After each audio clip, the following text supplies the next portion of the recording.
In this week's update, the usual market manipulation around options expiry. A good week to watch and ignore, and the weight of evidence remains positive into year end. My name's Garry Davis. As always, this is general advice, and please remember to like and subscribe to the video. Let's start with the normal perspective on the market. Options expiry always sees a degree of strange price movements, if you like, and with so many deep in the money call options, so much premium, billions and billions of dollars of option premium, there's always the possibility of some market manipulation, and I think it's pretty clear we saw that again in the week just expired. So I think you've really just got to take the last few days with a real grain of salt. I don't think it changes anything in the bigger picture. There were a lot of short-term reversals on Friday, and interestingly, most of the stocks that had done best over the last month or two were actually the worst performers. So, that right there tells you pretty much what happened in the market. But apart from that, what we're seeing is many stocks that are very clearly displaying accumulation on an intraday basis. Now, what that means is that in an uptrend, stock prices are tending to gap down on the open and then close higher than they opened. And that's just the hallmark of institutional accumulation, or the big money accumulation, where there's some sort of negative headline that causes panic on the open and prices gap down, and then the smarter money is hoovering up those shares because they know that the outlook for those shares is quite positive.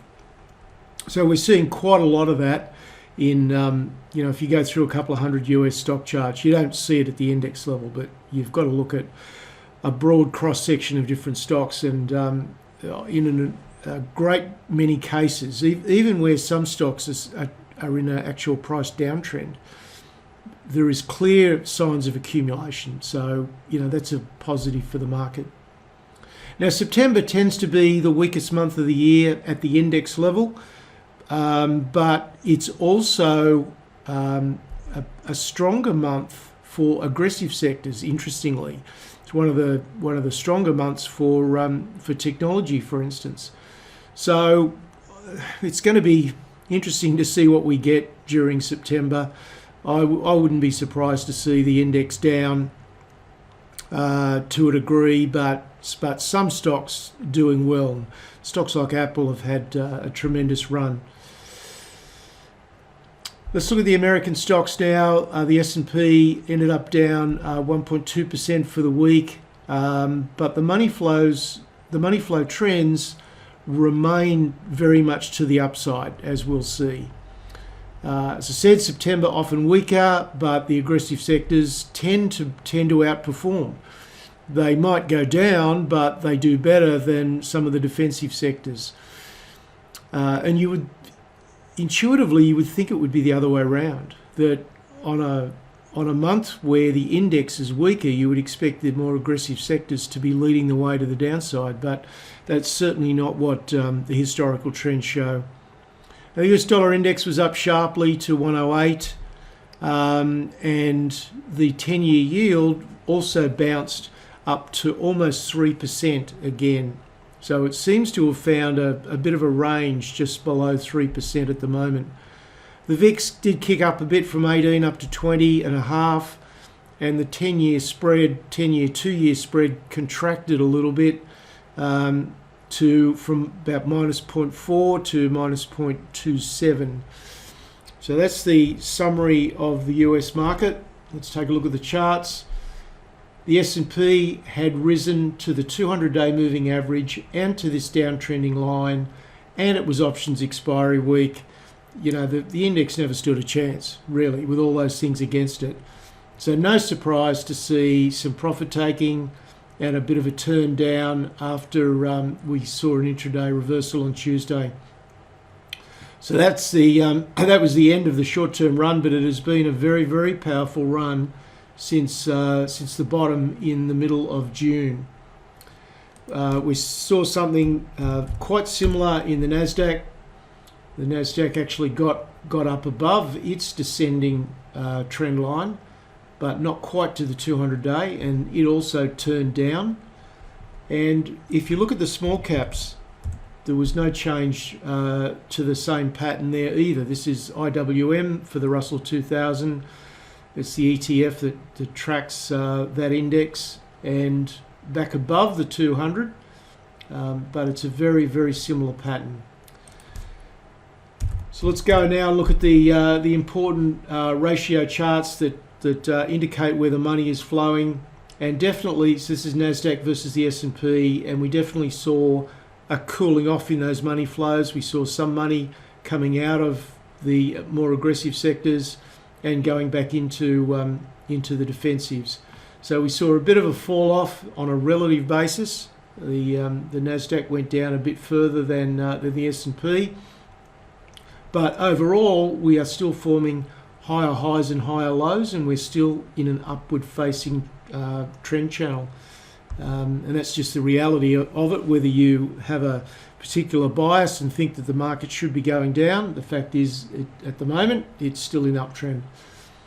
Consumer discretionary versus staples, a really important chart, has been showing incredible strength, but it certainly did cool off.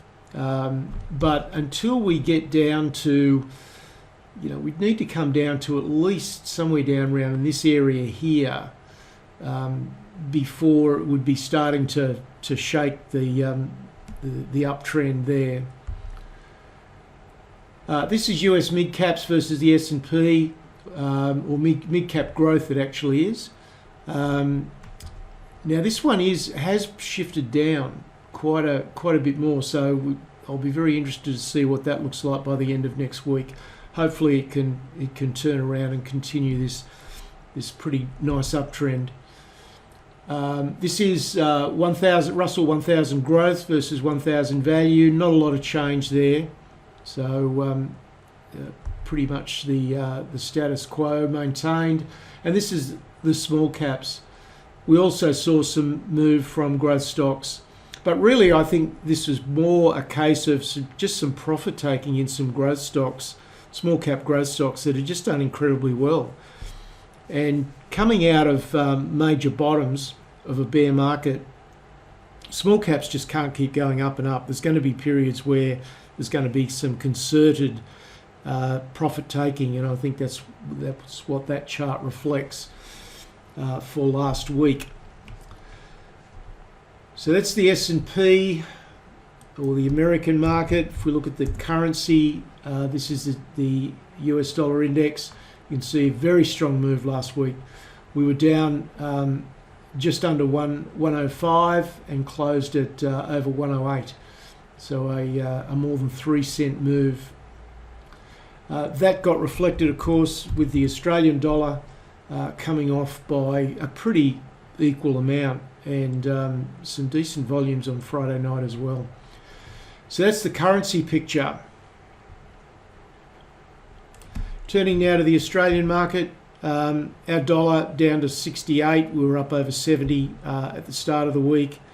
Our index actually went up 1% across the week. It was the 5th successive week of gain, which is notable. Certainly, the Australian market at the index level is showing surprising strength, given what happened in the States. Reporting season in Australia it's okay, but it's a bit on the soft side. There's a few results that are coming through are lower than expected, but there's nothing disastrous showing in our market at this stage. So we'll start with, this is the materials sector. So this certainly contributed to the strength in the Australian market. It's been a pretty good period for materials since the middle of July. So a month straight up for the materials sector, and that certainly helps support the index. There's the overall ASX 200, and we're almost back to the 200-day moving average, but key level of support and resistance coming up here at about 7,160. Healthcare has rebounded, certainly some strength in stocks like CSL. Finance has done pretty well, surprisingly well, given the way all the economic data is looking at the moment. But of course, energy has been just tracking sideways after a very, very substantial uptrend. But Friday was very positive, and it was positive in America as well. So I would think on Monday we're probably likely to see the energy sector continue to the upside. Precious metals, gold was down by $56 to 17.47, so it's really come off quite sharply with that rising US dollar. The gold price in Australian dollars, 25.65, so still very profitable, with most of our gold miners having all-in sustaining costs of somewhere between $1,300 and $1,500 an ounce, so they still have got very, very robust margins of at least $1,000 an ounce. When we look though at stocks, the stock indices overseas for the gold sector, the stocks remain pretty weak.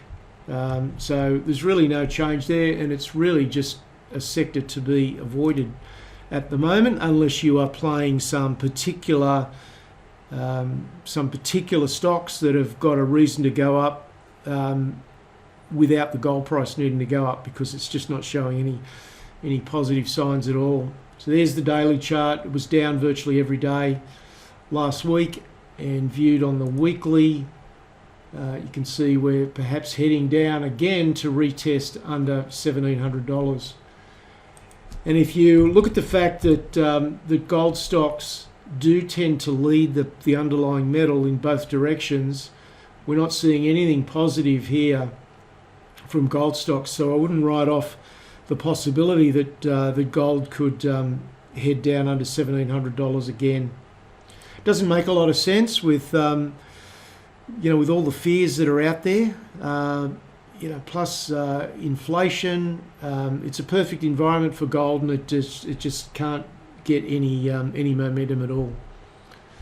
Other commodities, copper was steady, 364. Nickel dropped a little bit down to 990, but generally base metals did pretty well considering how much the US dollar went up. Crude oil was slightly lower to just a tick under $90. So it was another lower volatility week, but generally positive for energy stocks. Certainly in the States that was the case. Spot copper, you can see there we pretty much held ground during the week. Nickel eased off just a little bit. So to wrap things up, I've been reflecting on comments of late, and certainly there's still a good deal of skepticism out there about whether the bear market is over, or this is just a rally for a couple of months and we're going back down again. And as anyone who's been watching these videos for any length of time knows, that I use a weight of evidence approach. I try not to have an opinion based on my biases, because it just leads you into trouble. So you just tick the boxes. If the weight of evidence falls a certain way, then you go with that.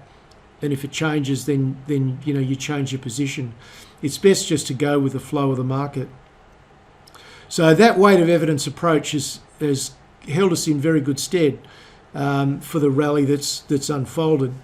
But as I said, I've been reflecting on a lot of the negativity that is still out there in the market, and it's just quite extraordinary that once again so many people have turned their backs on what was a wonderful investment opportunity. This started in the middle of June, pretty hard to pull the trigger then, but certainly there was enough evidence by about the second week of July to pull the trigger, and it has proven to have been a wonderful investment opportunity.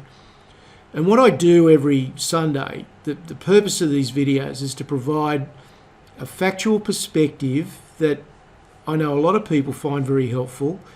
And we get a few thousand views every week, so I guess a lot of people are finding it helpful.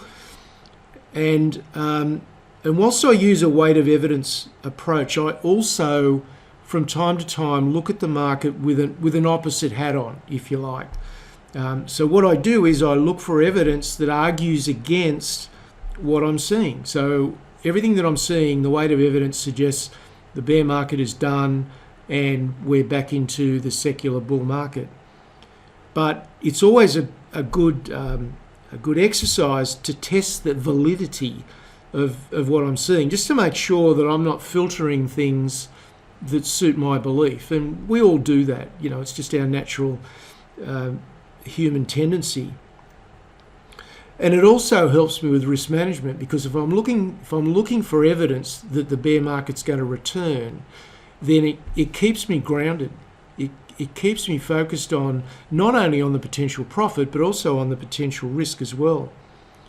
So with all that in mind, at some stage when I get an opportunity during the next week, I'm going to produce an additional video to do just that, to look at, put the opposite hat on and go and actively look for what is the justification for the bear market to come back. Now, I'm not saying that I expect it to, because I've spent the last 2 months building up the weight of evidence in favour, but it's just an exercise worth doing, so keep an eye out for that. So it'll be a video that seeks to find evidence that the bear market could return. Now, portfolio analysts last week, we looked at the case for copper, which is very, very compelling. And we also looked at battery recycling in Australia. And also, I presented a template that you could use for portfolio composition in pretty much any sector of the Australian market, or any market for that matter. So I think that's a very useful template. And if you haven't tried the portfolio analyst service, there's a 2-week trial available for $1. At the very least, I think you will get a very, very good perspective on the markets and how I go about analysing stocks. So that's it for this week. Not a lot to talk about. As I said at the start, it's really a week to just watch, and to a degree I would pretty much ignore the price action on Friday night. I just think it's going to prove to be so contrived and manipulated that it's just not worth considering. So that's it for this week. I'll be back with you next Sunday. Cheers.